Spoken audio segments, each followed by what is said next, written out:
आज हम पहुँचे हैं नगर पालिका महम में और हमारे साथ जुड़े हैं राकेश सावरिया जी, प्रदेश यूनियन नगर पालिका कर्मचारी। तो मैं राकेश जी से पूछना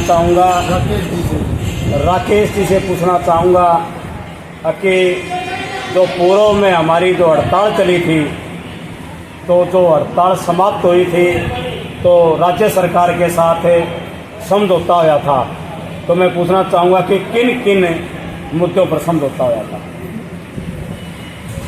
देखिए, 13 मई को हरियाणा सरकार ने नगर पालिका कर्मचारी संघ की डेलीगेशन के साथ मीटिंग की और उस मीटिंग के अंदर 22 मांगों में से 17 मांगों पर सहमति हुई और एग्रीमेंट हो गया। और उसके बाद सरकार ने जो टाइम मांगा 30 जून तक का हमने सरकार को टाइम दिया और सरकार ने कहा था कि 30 जून को हम पत्र जारी कर देंगे। जुलाई का महीना चला गया और 29 जुलाई को सरकार ने फिर से जो है ना मीटिंग की और उस मीटिंग में सरकार 17 मांगों पर जो सहमति बनी थी, एग्रीमेंट हुआ था, उस एग्रीमेंट से सरकार मुकर गई। 5 अगस्त को फिर सरकार इस पंचायती फैसले को मुकर गई और 14 अगस्त को फिर से जो है ना बीजेपी सरकार इस फैसले से मुकर गई। जब कच्चे कर्मचारियों की पक्के करने की बात आती है तो सरकार बात करना नहीं चाहती। ठेका प्रथा बंद करने की बात आती है तो सरकार इस पे बात करना नहीं चाहती। आए दिन ठेका प्रथा के अंदर 5-5, 7-7, 8-8 हज़ार रुपये के अंदर सफाई कर्मचारी कार्य कर रहा है और उनका शोषण किया जा रहा है। जो कर्मचारी कार्य करता है उसको हटाया जाता है और पैसे लेकर के दूसरे कर्मचारी को लगाने का ठेकेदार के द्वारा काम किया जा रहा है। हमने कहा सरकार से कि सरकार ठेका प्रथा के अंदर सफाई कर्मचारी को जुल्मी भरी जिंदगी जीने के लिए मजबूर करती है। इस ठेका प्रथा को समाप्त किया जाए और सफाई कर्मचारी को उसका पूरा मेहनताना मिले। जब काम पक्का तो वेतन कच्चा किस बात का? काम पक्का तो वेतन भी पक्का देना पड़ेगा। तो इन तमाम मुद्दों पर, कर्मचारियों के मुद्दों पर सरकार जो है ना बैकफुट पे हो गई और इनकी मांग करने से साफ साफ मुकर गई। हमारे नए मंत्री किशन बेदी जी और विपिन गोयल जी मंत्री, इन दोनों मंत्रियों के सामने हमने सभी बातों को फिर से दोहराया गया और इन्होंने कर्मचारियों की मांग पूरी करने से साफ साफ मना कर दिया।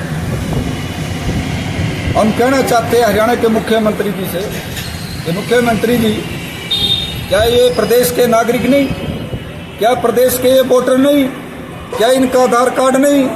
क्या इनका राशन कार्ड नहीं? क्या ये वोटर नहीं? और सरकार में इनकी हिस्सेदारी है। इन्होंने भी सरकार को बनाया और सरकार बनाने का जब ये काम करते हैं तो अपनी मांग मनवाने के लिए इन्हें सड़कों पर उतरना पड़ता है। हरियाणा सरकार को समझना चाहिए कि अपने घोषणा पत्र में इन्होंने कहा कि 2014 में कि कच्चे कर्मचारियों को पक्का करेंगे, सफाई कर्मचारियों की भर्ती करेंगे, सीवरमैन की भर्ती करेंगे। 13 वर्ष बीतने के बाद भी एक भी सीवरमैन और सफाई कर्मचारी की भर्ती नहीं की। हमने कहा लेटर दिखाओ, तुम्हारे 13 वर्ष बीत गए, जब तुम सफाई कर्मचारी की भर्ती नहीं की आज तक, न सीवरमैन की 4th क्लास के नाम पर, डी ग्रुप के नाम पर भर्तियां की जा रही है और पीछे भी हुई 18,000 समथिंग। और अभी भी जो है ये बीजेपी सरकार 4th क्लास की भर्तियां निकाल रही है, उस भर्ती में भी सफाई और सीवरमैन का कोई जिक्र नहीं है, कोई नाम नहीं। हमने कहा मंत्री जी को, मंत्री जी ने कहा, किशन बेदी जी ने, मेरे को इन चीज की नॉलेज नहीं है कि सफाई कर्मचारी और सीवरमैन को भर्ती में शामिल नहीं किया। भाई तुम मंत्री में है, कैबिनेट मंत्री है हरियाणा सरकार का,